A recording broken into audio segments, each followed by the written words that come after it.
Oke, sahabat Tinker, ini adalah episode pertama dari kegiatan atau dari perbincangan kita tentang politik keseharian ya, yang diselenggarakan oleh kerjasama antara Salman dalam hal ini divisi Humanika, Masjid Samal dengan Forum Studi Kebudayaan Fakultas Seni Rupa ITB ya. Dan ke depan kita akan berbicara tentang politik keseharian itu dalam berbagai peristiwa yang kita lihat secara induktif ya, apa yang terjadi di dalam masyarakat kita ketika memahami, menyikapi dan mengalami situasi politik di negeri ini ya. Mudah-mudahan ini akan memberikan insight bagi kemajuan cara berbangsa dan bernegara kita.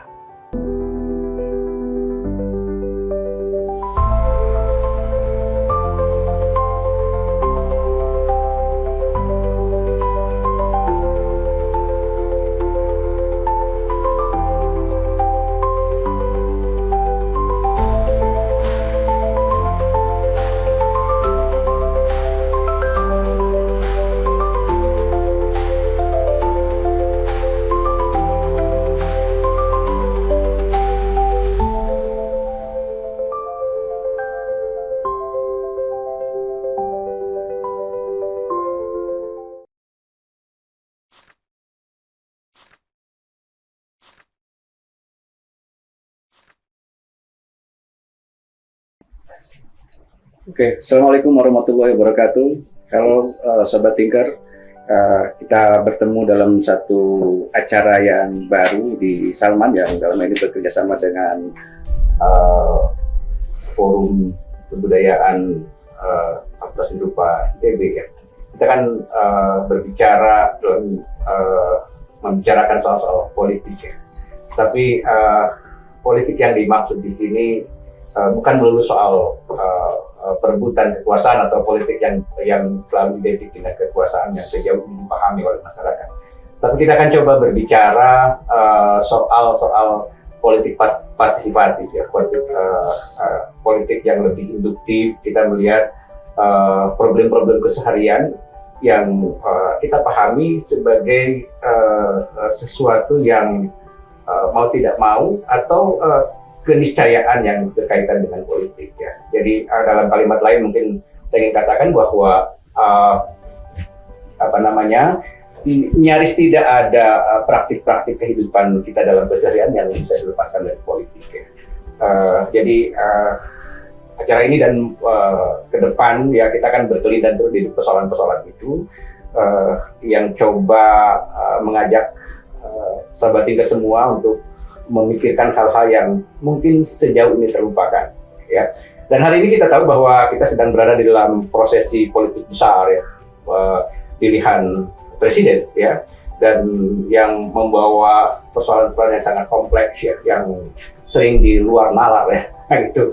Nah kita akan coba meskipun kita tidak bisa melepaskan itu, tapi kita akan coba memusatkan perhatian ke hal yang lain ya, mungkin salah satunya juga ke hal yang ada di ujung prosesi besar itu, misalnya bagaimana yang terjadi di bilik suara ya, di KPPS yang kita kenal, kelompok penyelenggara pemungutan suara ya. Tapi lebih jauh dari itu kita akan bicara hal-hal yang tentang politik partisipatif. Nah untuk itu di meja kecil ini ya, di hadapan meja kecil ini sudah ada dua narasumber yang insya Allah sangat insya Allah akan memberikan hal-hal yang menarik tentang itu. Di samping saya ada Mas Egy Sudiana ya. Egy Budiana, mohon maaf, Egy Budiana. Mas Egy sekarang apa aktivitasnya? Sekarang tuh saya mahasiswa kajian budaya. Kajian budaya di Unpad. Di Unpad ya. Dan lagi riset buat tugas akhir gitu. Tentang apa? Sebenarnya tentang ini sih, gaya hidup zero waste, konsumsi hijau. Oh gitu. Konsumerisme kayak gitu. Oke. Meskipun emang agak kurang dekat sama politik partisipatif atau elektoral gitu. Yang perihal tadi yang Pak Acep bilang tentang bagaimana politik gak harus ngomongin hal yang makro, dan yang mikro itu saya belajar juga di sana gitu, dan diiriskan dengan kebudayaan tentunya. Oke. Kayak gitu. Ya. Nah, di sampingnya lagi, ini ada senior saya, Mas Eko Suprianto, Dia ini petualang ya. Sekarang mulai ada di daun dana. Oke, Mas Eko silakan ceritakan Pak, apa aktivitasnya sekarang? Kalau saya sekarang aktivitasnya itu berusaha untuk membuat lahan yang marginal. Di Cidaun itu kan lahannya kering, marginal, tidak subur menjadi produktif ya. Kira-kira gitu, membantu memperkenalkan beberapa hal yang mungkin dilakukan di sana. Apakah misalnya teknologi irigasi tetes gitu. Jadi kita coba lakukan itu sehingga masyarakat di sana itu tidak perlu mencari katakanlah mungkin suatu saat ke depannya gitu ya. Dia bisa menjadi sumber kehidupan mereka gitu. Jadi mimpi besarnya itu kira-kira itu adalah membangun semacam pusat pertumbuhan di desa gitu lah. Kira-kira gitu. Mungkin dari Desa Karangwangi dulu tempat saya aktif sekarang gitu ya. Terus mungkin suatu saat mudah-mudahan nanti punya kesempatan di desa yang lainnya gitu. Menarik. Kira-kira gitu. Jadi ini Sobat Tidak Semua ini sebetulnya suara yang tidak terrepresentasikan di bilik suara sebetulnya ya. Oke, nanti akan bicara. Saya ke Mas Egy dulu deh. Bagaimana Mas Egy melihat peta besar dulu deh ya politika hari ini ya, terutama mungkin soal pilpres ya. Coba kita sambungkan ke situ. Untuk secara umum tentunya saya ngikutin si diskursus politik bahkan sejak 2019 sampai sekarang. Dan tentunya disclaimer dulu, dan yang saya tahu hanya diskursus bisa dibilang golongan-golongan yang misalnya di medsos, di Twitter spesifiknya, yang misalnya secara konteks struktur sosial tuh perguruan tinggi dan sebagainya gitu. Untuk diskursus di luar itu saya misalnya kayak menengah bawah dan sebagainya saya kurang ngikutin gitu. Jadi apa yang saya ikutin paling besar tuh di media sosial Twitter terutama. Jadi sejauh ini mengamati peristiwa-peristiwa politik itu di sana. Iya. Apalagi itu kan sangat menjadi penanda generasi saya juga kan ya, media sosial itu apa yang dibicarakan dan sebagainya. Sekarang usia berapa tahun? 27. 27 ya. 27 itu berarti milenial ya. Masih generasi Gen Z ya. Gen Z akhir ya. Gen Z akhir. Awal Gen Z awal. Nah, itu teman-teman mungkin dari angkatan Mas Egy itu di wilayah itu ya. Ini. Ya kebanyakan apa yang saya bicarakan itu melulu tentang misalnya di Twitter gimana atau di medsos gimana dan ya media sosial lainnya. Untuk mungkin ada teman-teman yang langsung ke akar rumput gitu, tapi biasanya beririsan sama gerakan sosial biasanya. Dan saya cukup kenal juga ke orang-orang yang bahkan resisten gitu tentang demokrasi elektoral ini, dan mereka ya pingin ada alternatif lain gitu, jadi kayak ada yang golput dan sebagainya. Jadi diskursus sekeliling saya hanya sebatas itu gitu. Untuk di luar itu kayak misalnya yang masyarakat lebih luas, sebenarnya saya masih agak buram juga kayak gitu. Nah, Mas Egy, apa yang dilakukan itu juga termasuk teman-teman seangkatan, ada punya kesadaran bahwa itu juga sebenarnya juga akibat dari kebijakan-kebijakan politik, yang mungkin politik itu dilihat seperti apa, kan itu juga bagian dari muara cikal bakalnya juga bagaimana politik besarnya menempatkan situasi itu. Ada kesadaran itu nggak, atau memang sebetulnya gua ini nggak suka sama politik itu misalnya?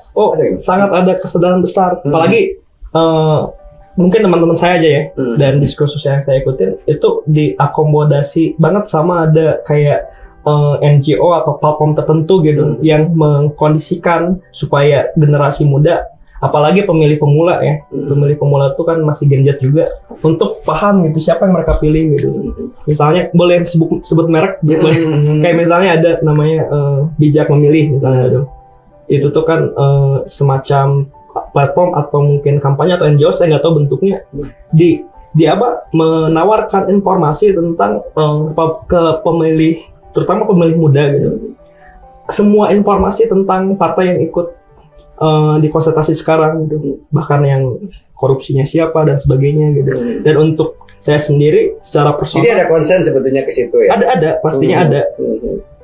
Apalagi kan di lingkungan saya di lingkungan pendidikan tinggi dan gerakan sosial dan pers mahasiswa juga, itu udah secara natural udah kayak ngomongin itu terus gitu pastinya gitu. Ada concern ke sana pastinya. Oke lah, syukurlah kalau memang ada itu ya, memang ada partisipasi, bukan nggak pas selama ini kan anak muda itu milenial, Gen Z itu ya melihat politik itu dari jarak yang ngapain sih gue nggak suka gitu ya. Oke, Mas Eko, gimana melihat sebelum nanti ke Mas Eko sendiri yang menceritakan tentang politik lokal itu ya, yang tidak Gini, kalau itu. Saya ini kan mungkin generasi dinosaurus ya, tidak terlalu aktif di Twitter. Saya tidak punya akun Twitter. Bahkan saya sudah hampir 2 tahun ini mungkin tidak aktif di Facebook lagi, gitu ya. Jadi benar-benar vakum dari sosial media saya. Tapi paling di WAG lah saya. Informasi politik saya ikuti di WAG. Terus kemudian ya diskusi terbatas berarti. WAG pun juga tidak semua saya ikuti. Saya kan pernah kerja di media gitu. Jadi kalau di mantan jurnalis itu riuh rendah itu. Iya. Sehari bisa 100 postingan. Dan tapi saya pikir saya terlalu agak capek mengikuti hal-hal semacam itu. Mungkin saya lebih suka mengikuti podcast ya. Beberapa sumber di YouTube ya, diwawancara dengan beberapa orang. Itu paling enggak buat saya itu memberikan perspektif yang terjadi sebenarnya semacam ini. Kan politik itu kadang-kadang kan ada katakanlah ada pihak tertentu katakanlah yang tadi disebut elit atau intelektual atau mewarnai yang sekarang itu mereka pakai baju hitam dan seterusnya. Demokrasi sedang tidak baik-baik saja. Tapi kalau kita melihat di orang lain kan tidak selalu dipahami begitu gitu ya. Artinya gradasi pemahaman itu sangat lebar gitu ya. Dari yang tadi tidak peduli, dari kepeduliannya itu tadi lewat gerakan-gerakan aktivisme dan seterusnya, apakah golput ataukah mungkin protes ya. Narasi-narasi yang alternatif gitu. Atau yang kemarin nyoblos kan? Nyoblos, kalau saya harus nyoblos. Alhamdulillah setelah reformasi saya selalu nyoblos gitu. Jadi saya selalu berpikir seperti yang dikatakan oleh Romo Magnis itu. Jadi pilihlah yang terbaik di antara yang paling buruk. Gitulah. Jadi atributnya begitu. Nah itu kembali lagi ke gradasi tadi kan, ada yang aktivisme pendekatannya. Tapi ada juga yang menyambutnya dengan dengan gembira saja gitu ya, dengan ada bansos yang mereka terima, bansos dari siapapun gitu. Jadi misalnya satu keluarga menerima, itu kan aktivitas politik juga itu kan, dari elit misalnya, dari caleg apa gitu. Satu keluarga yang menerima dari A, dari B, semua menerima. Gitu. Jadi kan kalau kita lihat di bawah itu, ya itu sebetulnya yang terjadi. Kalau melihat itu saya pikir, ya kenapa kita hanya peduli kepada narasi-narasi yang besar gitu ya, karena dalam prosesnya toh ini sudah kita sepakati ini. Kalau saya yang lihatnya, saya mungkin cara pikir memang sangat pragmatis kalau saya. Gimana manfaatnya? Bagaimana kita bisa ambil manfaat itu gitu ya. Selain aktif nyoblos dan seterusnya, itu minimal lah ya, apakah kita aktif di KPPS atau aktif di di kegiatan kawal pemilu dan seterusnya. Tapi yang penting kalau menurut saya dari si pragmatisme saya adalah bagaimana kita bisa mengambil manfaat dari proses itu. Terutama apakah misalnya saya sebagai ketua RW gitu ya. Saya ketua RW di komplek kebetulan. Gimana saya bisa dapat akses anggaran untuk pembangunan jalan di depan rumah saya gitu. Bagaimana saya bisa mendapatkan akses untuk memperbaiki taman. Itu politik itu. Betul. Karena yang setiap anggota DPRD lokal di Depok misalnya, itu di tempat saya tinggal, itu kan punya hak untuk anggaran. Tiap anggota dewan itu 3 miliar setiap tahun. Itu bukan angka yang kecil gitu. Kalau setiap tahun mereka keluarkan 3 miliar gitu. Nah, kalau saya lihat pragmatisme begitu. Bahkan itu juga saya terapkan ketika saya di Cidaun. Sama di Cidaun itu misalnya begini. Saya nggak peduli lah apapun, apakah Anda milih A, milih B, ideologi Anda A, B, saya nggak peduli. Yang saya lihat, yang saya penting adalah, ada sesuatu di sana yang barangkali bisa saya carikan aksesnya gitu ya. Jadi satu saat contohnya begini, satu saat saya memang pendekatannya pragmatis nih, mohon maaf nih. Satu saat ada masyarakat setempat ya, mereka kan itu dari desa yang IPM-nya paling rendah se-Jabar. Jadi emang desa miskin lah, katakan gitu. Masjidnya sudah tua, sudah harus diperbaharui, sudah sekian lama tidak pernah diperbaharui gitu ya. Dan mereka punya kebutuhan itu harus dibangun lagi gitu. Mereka mengandalkan itu dari namanya zakat mal setiap tahun. Dari setiap bulan Februari itu panen raya. Mereka panen kacang dan sebagainya, disisihkan 2,5% untuk masjid, bangun masjid. Nah itu kapan selesainya masjid itu? Nggak bakal selesai. Nah saya melihat kayak gitu, kebetulan pas saya di sana kalau nggak salah mungkin hampir setahun saya di sana melihat itu, dan kebetulan saya kenal dengan salah satu pengurus partai di Jakarta. Saya nanya, ini yang di sini dapilnya siapa sih? Gitu. Anggota dewan yang dapil di sini siapa? Gitu. Bisa nggak datang ke sini? Disapa dong warganya. Saya bilang. Saya WA, saya gitu. Ya datang, alhamdulillah. Dalam 3 bulan masjid itu selesai. Oke. Pragmatis ya. Pragmatis. Ini kan apa namanya, Mas Eko ini di Jakarta di Cinere ya. Nah, tapi juga dalam seminggu atau 2 minggu di Cidaud ya. Nah, gimana melihat ada perbedaan nggak antara di sekitar di kota ya, masyarakat di kota di sekitar ini dengan di Cidaud untuk menyikapi situasi ini? Oh sangat beda. Di kompleks saya kan kelas menengah tipikal ya, profesional rata-rata ya. Apakah manajer di perusahaan atau mungkin ada yang direktur, ada yang punya usaha gitu. Karena komplek komplek menengah ke atas lah kalau di Cinere itu. Di sana ya masyarakat tingkat pendidikannya rata-rata masih banyak yang SD. SD. Paling banter kalaupun ada pendidikan yaitu misalnya pesantren. Mereka banyak yang bisa baca bisa Arab gitu. Ada beberapa lah ya. Tapi kalau kita lihat pendidikan formal gitu, itu ya banyak yang masih SMP, SD gitu. Tingkat pendidikan rendah, perkawinan lebih dini banyak ya karena mereka kan mungkin nggak ada yang dilakukan. Setelah itu tingkat perceraian juga tinggi, kategori desa tertinggal lah ya. Ya mereka melihat bansos itu efektif ya efektif, sangat efektif, betul efektif. Jadi apa yang mereka butuhkan itu. Jadi kalau saya datang ke sana yang mereka tanya. Tapi mereka pilih juga ya, pilih orang yang ngasih. Bisa dibagi kan misalnya begini. Ada satu keluarga kan dibagi rata aja, kan semua ngasih itu. Ada dari partai A ngasih, partai B ngasih, partai C ngasih, gitu kan? Ya dibagi rata aja. Satu keluarga misalnya ada 4 anggota keluarga, yang kamu milih ini deh, kamu milih ini deh, milih ini deh. Jadi gimana? Kalau saya ngelihat begitu, ya memang sangat disayangkan sebetulnya kan, karena kita bisa lebih jauh dari itu sebetulnya kan. Uang 50.000, 100.000 itu kan uang yang tidak seberapa besar. Tapi bandingkan kalau kita bisa ngambil akses 3 miliar. Dan terhadap makan gratis itu gimana? Menurut saya mereka senang. Karena di sana pendukung calon yang punya program itu, calon nomor 2 besar. Saya pikir menang di sana ya? Menang. Menang. Dan dari awal kan kantongnya. Jadi di sana nggak ada teori-teori, nggak ada filsafat ya, nggak ada. Jadi nah, berdasarkan pengalaman ya mungkin karena saya banyak di lapangan gitu ya, banyak di lapangan. Jadi yang dibutuhkan masyarakat, apa yang kita wacanakan tuh kadang-kadang ada jarak gitu. Ada jarak. Kita di kota berbicara tentang demokrasi yang tidak baik-baik saja. Di masyarakat di bawah mereka melihat itu nggak ada masalah gitu. Jadi fine-fine saja. Malah menurut saya yang berbahaya di bawah itu adalah narasi yang saling membelah. Ya. Seperti pemilu 2019. Itu menurut saya sangat berbahaya. Karena itu keterbelahan itu dulu terasa itu. Terasa, saya bisa merasakan gitu karena saya berkawan dengan banyak pihak. Di sana itu ya, ada yang pendukung A, pendukung B gitu ya. Itu terasa terutama di sosial media. Meskipun ketika kita ketemu sebetulnya sih ketemu sama sosial media itu kan lain ya. Lain. Di sosial media itu kayak nggak ada nggak ada halangan untuk tidak sopan. Kita bisa ngomong suka-suka kita. Tapi kalau kita bicara kan tatap muka ini kan lain.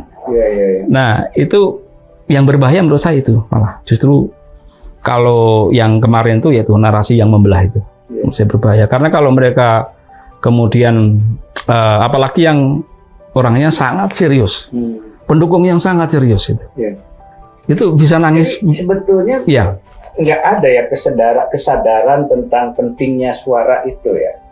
Bagi mereka ya memang memilih itu saja ya. Memang faktanya begitu, realitanya begitu kan banyak disebutkan itu. Siapa yang paling berpengaruh sebenarnya kalau ada tokoh di situ, kiai atau apa gitu yang bisa memberikan kira-kira? Macam-macam. Ada kalau di tempat saya aktif itu ada misalnya ada mantan kades mantan kepala desa, ada ketua RW sama. Tentu saja ada ustadz ya. Masing-masing kan punya punya lingkungan masing-masing gitu. Ada tokoh pendidikan. Ada tokoh pendidikan yang bagus di sana yang mendirikan sekolah dan kebetulan sangat dihormati masyarakat setempat.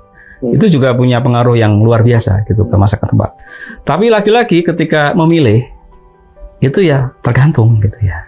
Tergantung. Di tingkat nasional kalau yang kemarin itu, tapi begini juga kalau saya ngelihat ya, kayak kemarin itu di pengalaman saya di Cidaun itu, kan yang banyak membantu pembangunan masjid itu ya, di satu kampung itu kan ada calon dari partai, nggak usah saya sebutkan namanya ya, partai tertentu lah ya.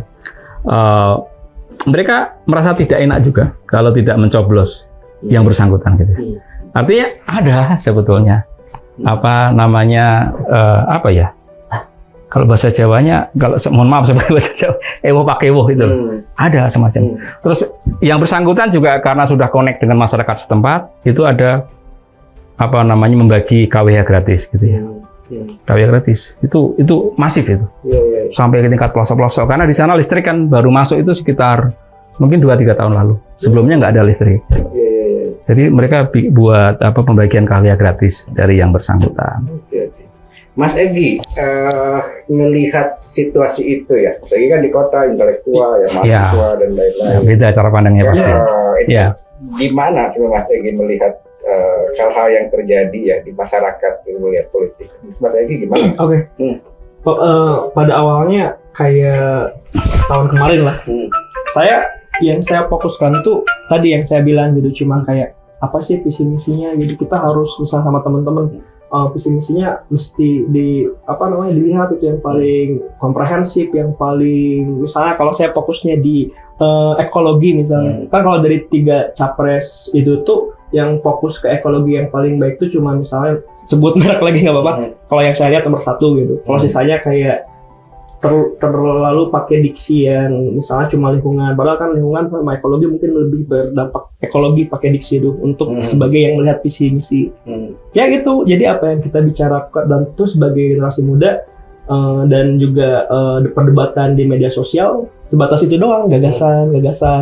Dan tadi saya dengar ke Pak Eko tadi gitu tentang kondisi yang kalau boleh tahu Cidaun itu di daerah mana? Cianjur Selatan. Di Cianjur Selatan gitu, dan baru ada listrik 3 tahun 2 tahun ke belakang gitu. Dan ya saya kira itu sangat bisa diwajarkan gitu ketika ternyata masyarakatnya bersikap seperti itu. Saya juga sadar ketika kok kita membicarakan kayak gagasan-gagasan yang ada di Menara Gading terus gitu. Emang sebenarnya emang di akar rumput atau bahkan yang di masyarakat biasa sebenarnya mereka lagi ngomongin apa sih respon pemilu ini. Itu baru sadar, dan saya baru di fase baru sadar doang gitu, nggak ngorek-ngorek lagi dan sebagainya gitu. Jadi intinya seperti itu sih Pak untuk kondisi. Nah ini kan kalangan mahasiswa ini ya, kalau kita bandingkan dengan yang ya sekian tahun yang lalu ya, bagaimana kesadaran partisipatif dalam pengertian demonstrasi ya, kemudian memberikan kritik-kritik yang tajam, bahkan di TB dulu tahun 80-an itu terjadi sampai pada tingkat yang radikal itu ya. Nah sekarang ini kelihatannya kan agak melemah ya, agak kurang gitu. Ya ada beberapa orang tapi nggak seperti itu. 98 dan nggak seperti 98 ya. Itu kira-kira gimana sih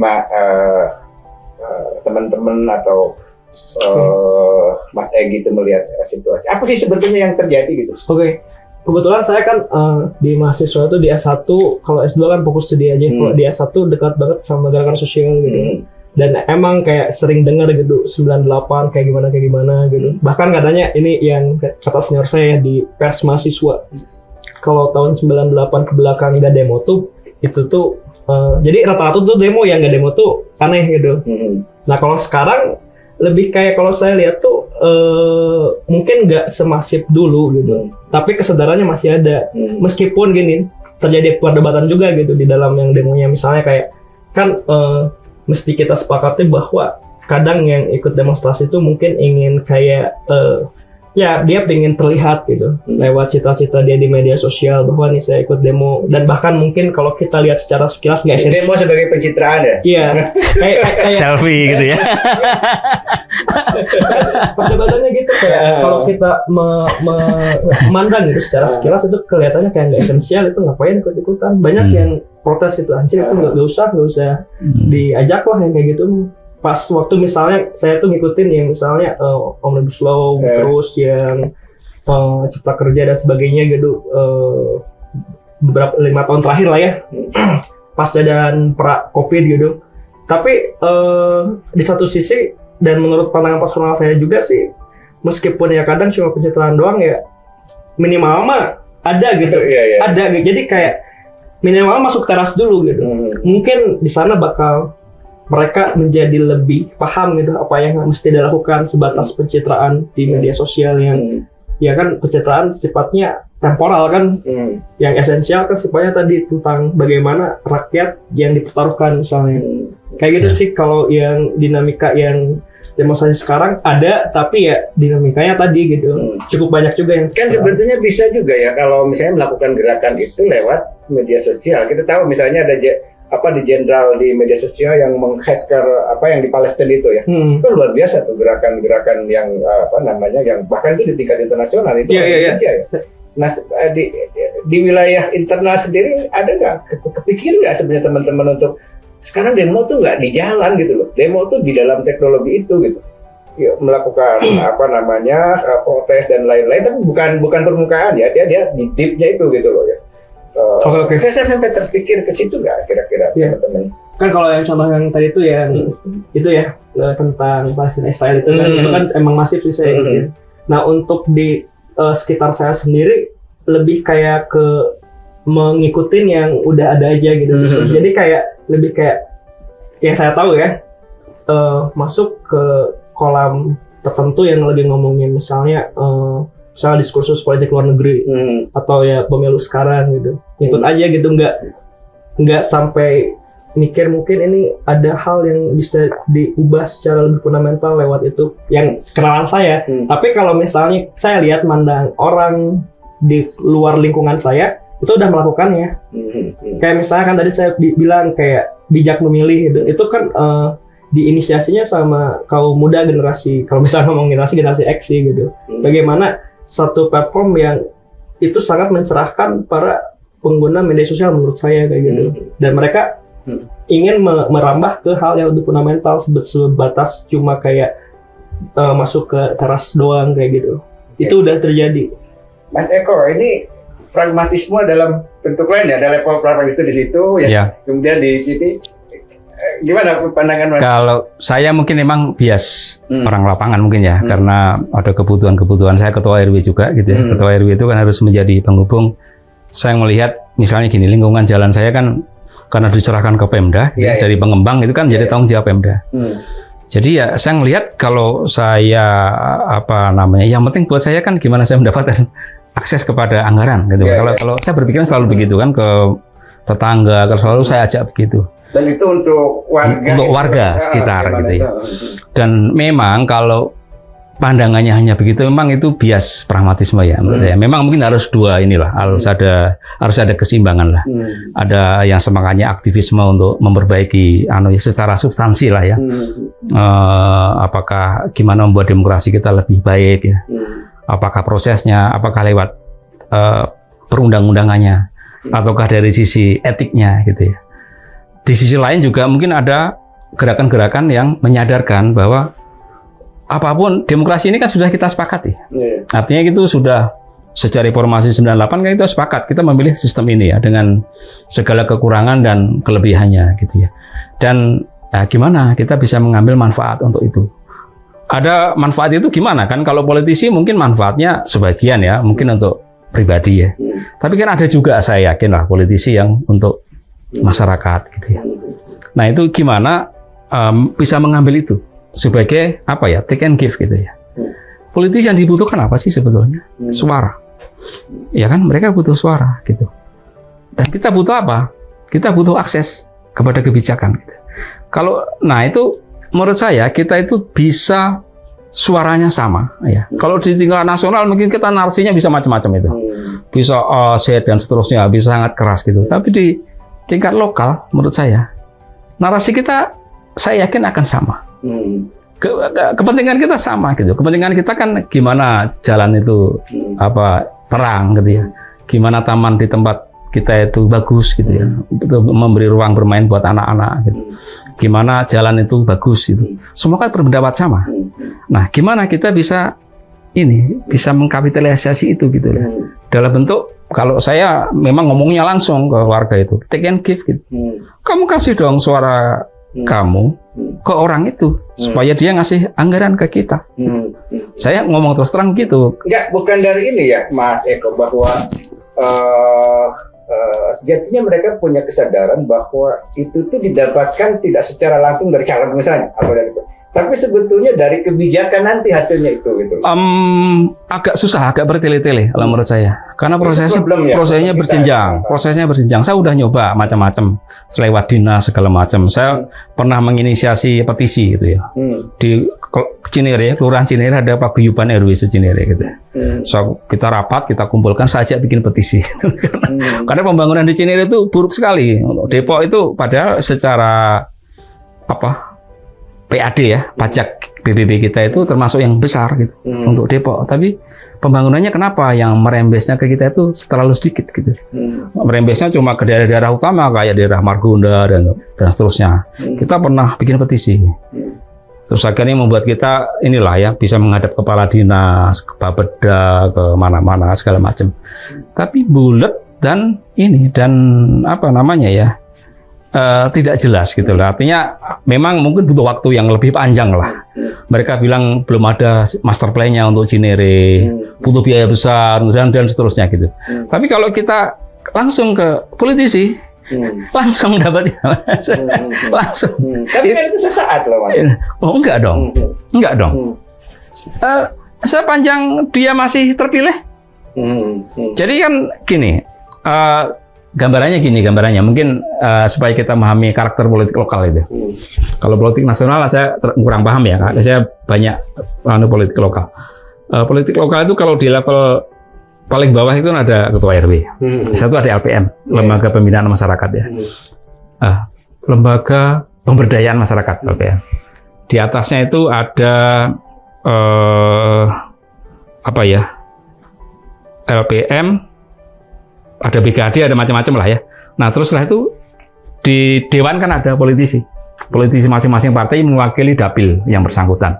Nah, khusus di kota kami gitu misalnya, itu setiap anggota dewan itu punya hak untuk menyalurkan sekitar 3 miliar per orang. Nah, kalau kita punya akses ke dia, bisa langsung ke kita. 3 miliar itu kita misalnya gini, tahun yang lalu gitu ya, kita bikin saya gitu mengajak salah seorang anggota dewan, saya perkenalkan itu keliling ke ketua-ketua RW di Cinere, ketua RW berapa A, B, C segala macam gitu. Ini ada problem komplek menengah ke atas itu mereka alergi terhadap politik kan.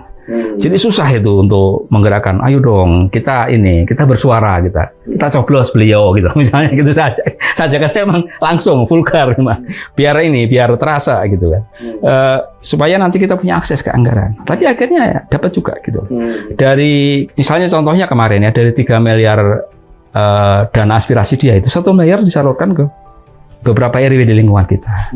Jadi bisa cepat gitu. Untuk pembangunan jalan di depan rumah kita. Di pembangunan PCU kita bisa minta langsung.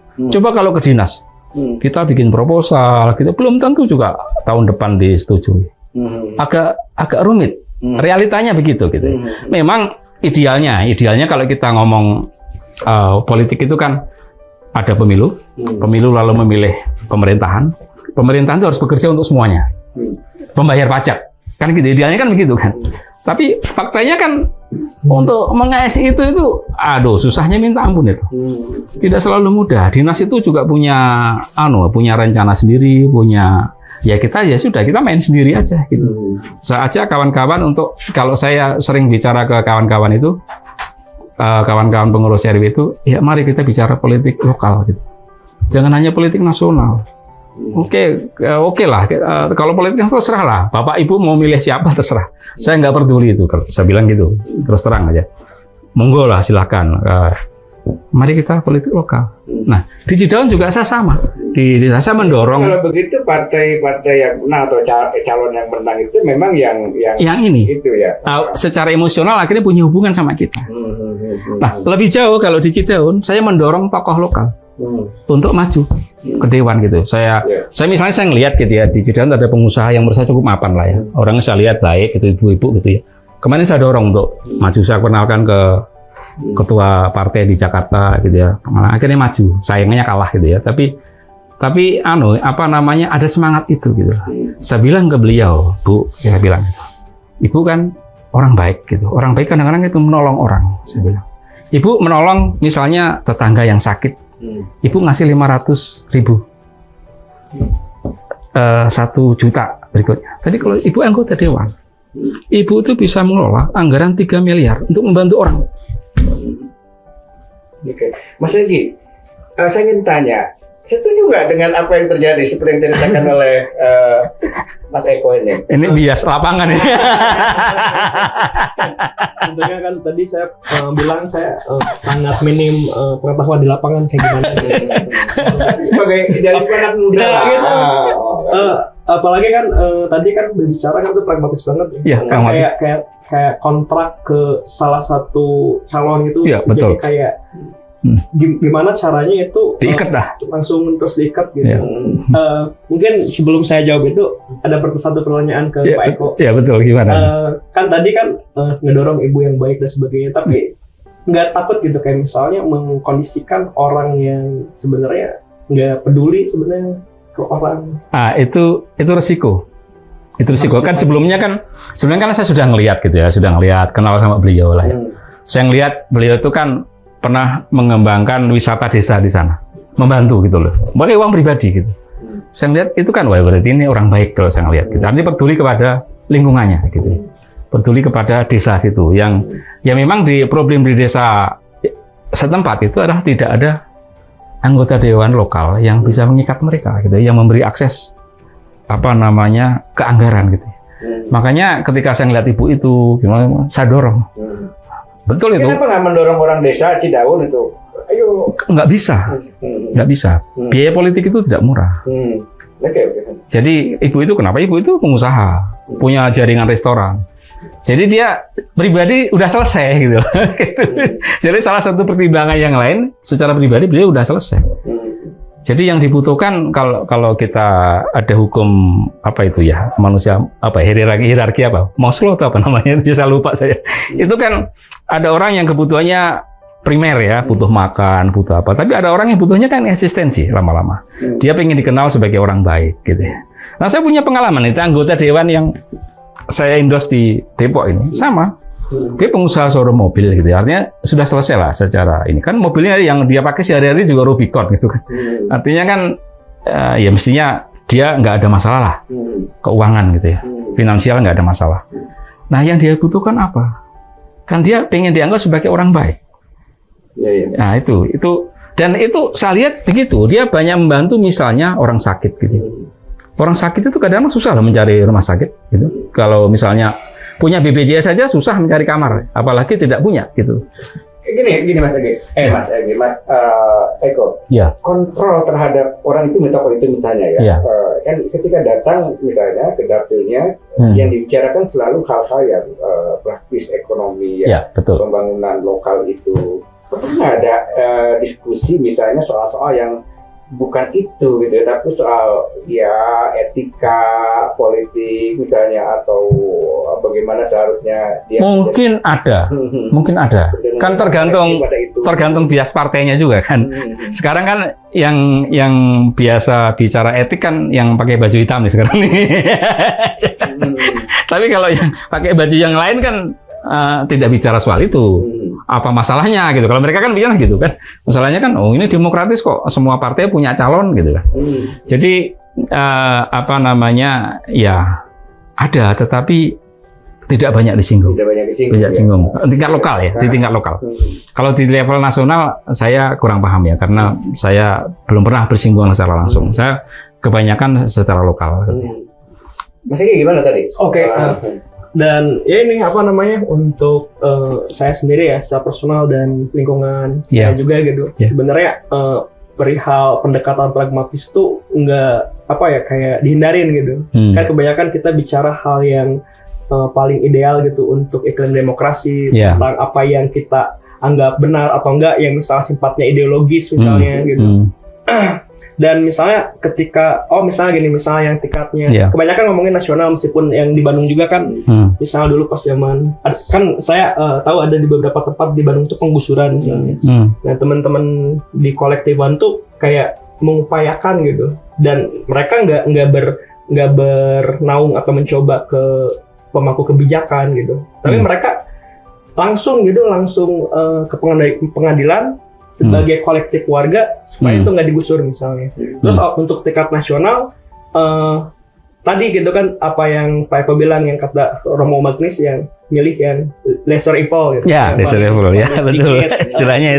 Istilahnya itu dan sebagainya. Itu juga jadi bahan pertimbangan saya dan mungkin teman-teman saya gitu. Kayak misalnya ada calon presiden yang menggusur di suatu wilayah untuk misalnya pengembangan tambang misalnya, atau misalnya ada ya penggusuran untuk apapun itu gitu. Nah itu jadi kayak bahan pertimbangan saya dan mungkin teman-teman di sekeliling saya gitu, untuk kayak yang kayak gini mah jangan dipilih, karena ya tadi orang yang punya powernya yang marginal aja, yang tersubordinat itu digituin, ya apalagi pas naik gitu.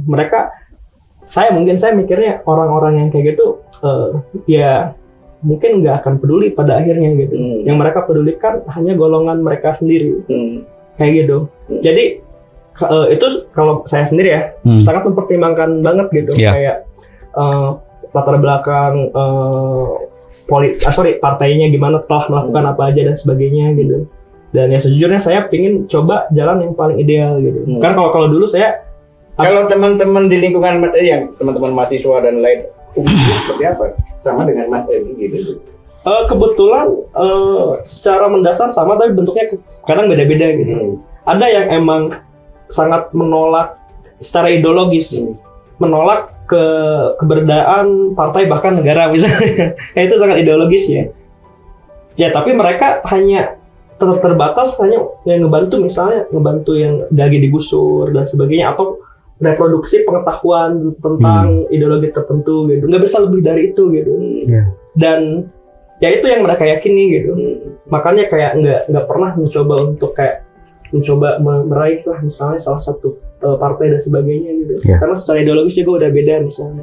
Ada juga yang misalnya cukup pragmatis tapi tetap gitu, kayak apa yang disuarakannya mencoba mendekati hal yang paling ideal menurut apa yang kita pelajari gitu, tentang demokrasi, tentang apa yang paling baik dan sebagainya. Kan tadi ngomongin juga etika kan, balik lagi terus dan lain-lain kayak gitu.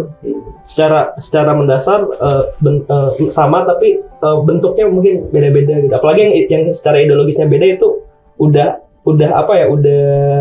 kayak nggak percaya gitu. Tapi bukan nggak percaya gara-gara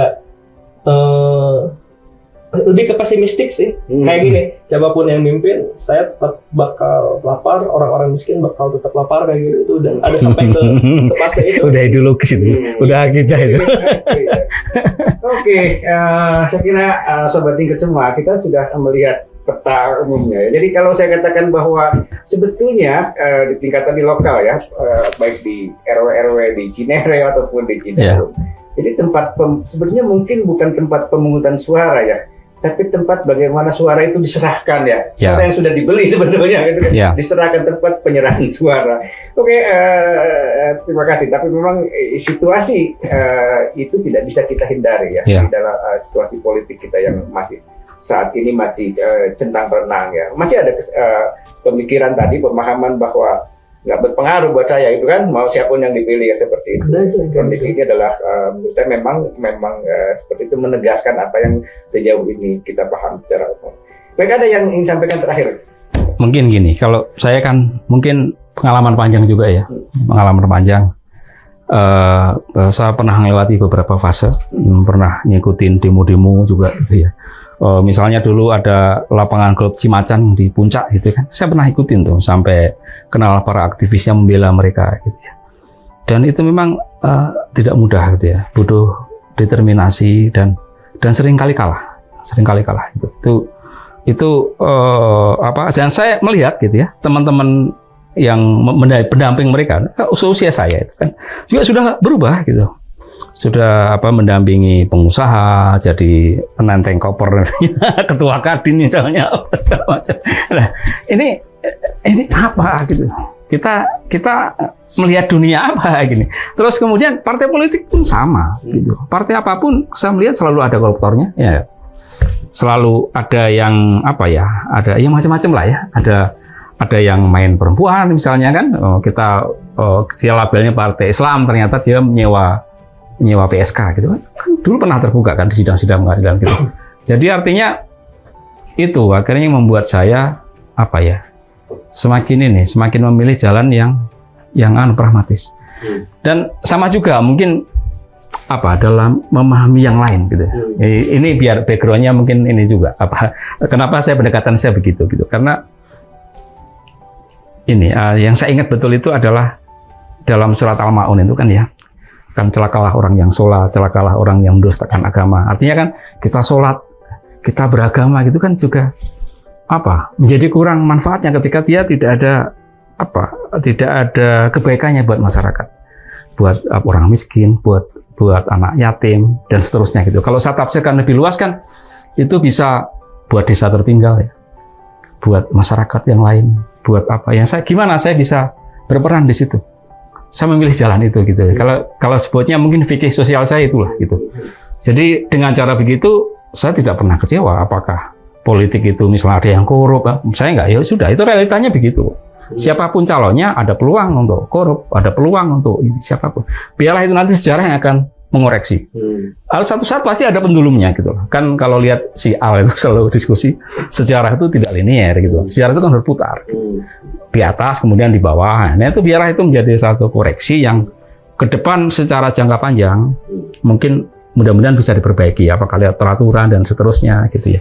Tapi dalam on the time being ya, dalam proses itu gitu ya, saya memilih pendekatannya begini. Mungkin ada orang yang pendekatannya itu ya, pendekatannya pengen memperbaiki peraturan, pengen menegakkan demokrasi yang sebenarnya, ya sudahlah, monggo, silakan gitu. Saya melengkapi aja gitu, bermain di lingkungan yang gimana itu bisa menarik manfaat, sehingga apa yang terjadi sekarang ini bisa bermanfaat buat masyarakat luas. Demokrasi kita dengan segala kekurangan dan kelebihannya, kita bisa bermanfaat dan masyarakat luas bisa menikmatinya. Oke. Kira-kira gitulah. Mendengar cerita Pak Eko tadi kan jadi kayak semakin memperkaya gitu ke kenyataan di lapangan seperti apa sebenarnya tuh. Dan apa yang paling diinginkan masyarakat tuh kan mungkin ya, ini kan saya terinspirasi kan saya baca majalah Basis ya, ngomongin komunisme Cina. Di sana tuh ada pengkondisian di mana yang paling utama tuh bukan demokrasi tapi kesejahteraan dulu. Jadi betul. Makan dulu gitu katanya. Katanya meskipun ya saya sebenarnya kurang sepakat juga, tapi ini komparasi aja gitu. Ketika logistik atau kesejahteraan nggak ada ya buat apa juga demokrasi itu, yang saya baca di majalah Basis ngomongin Cina itu. Dan saya mikir mungkin kenapa gitu sekarang banyak masyarakat yang entahlah misalnya ngomongin konsentrasi yang tingkat nasional pada milih nomor 2 karena yang misalnya makan siang gratis atau apapun itulah gitu. Mungkin karena emang itu yang lebih banyak dibutuhkan orang banyak gitu dibandingin lingkungan saya sendiri dengan diskusi saya dengan mahasiswa, dengan kolektif, dengan gerakan sosial yang beda dengan yang diinginkan masyarakat gitu. Karena mungkin kita atau saya udah cukup hidupnya menengah atas misalnya. Jadi mikirnya lebih jauh lagi dari ngomongin cuma kesejahteraan, mikirnya hal yang paling ideal dari negara yang udah kita sepakati bahwa negara Indonesia itu kan demokratis kayak gitu. Itu sih yang saya jadi kepikiran tuh. Oke, ya terima kasih Mas Eko, terima kasih juga Mas Egi ya. Sahabat Tiga semua, kita sudah mendapatkan satu pemahaman global ya. Saya katakan bahwa ini adalah episode awal kita cuma mengidentifikasi persoalan yang terkait dengan demokrasi ya. Jadi mungkin juga menjadi semacam pemikiran atau satu sisi yang harus terus kita wacanakan ya. Jadi sebelum demokrasi itu harus makan dulu misalnya, dan seterusnya ya. Ini memang dalam jangka panjang adalah persoalan-persoalan yang terus harus kita wacanakan, terus harus kita bicarakan. Mungkin saya tambahkan sedikit. Kalau belakangan ini saya mungkin malah makin berpendapat ya, demokrasi itu kan alat ya. Alat itu kalau tidak mencapai tujuannya, yaitu kesejahteraan masyarakat, kemajuan bangsa, lalu apa manfaatnya gitu. Kalau kita lihat Singapura bukan negara demokratis, ya, tapi kan secara bangsa, secara negara itu sangat maju, korupsi nol dan seterusnya. Jepang itu adalah negara yang seolah-olah demokratis kalau menurut saya. Ada pemilu, tapi yang menang itu saja. Nah, itu kan demokrasi ya hanya alat gitu. Yang penting adalah tujuannya. Tujuannya adalah untuk kemakmuran bangsa, untuk kemajuan bangsa, untuk harga diri bangsa dan seterusnya. Kalau ada demokrasi terus kemudian kita terpecah belah juga menurut saya baik, ada manfaatnya. terima kasih. Ya. Jadi memang politik mikro ya, politik lokal itu menjadi penting yang harus juga diperhatikan ke depannya. Tidak hanya berbicara di dalam skup nasional yang membicarakan isu besar tentang perebutan kekuasaan, tapi bagaimana kita melihat demokrasi kalau itu kita sepakati sebagai sesuatu yang emansipatoris di tingkat lokal ya. Oke, terima kasih sekali lagi Mas Eko, Mas Egy ya. Oke, terima kasih. Assalamualaikum warahmatullahi wabarakatuh. Salam politik keseharian.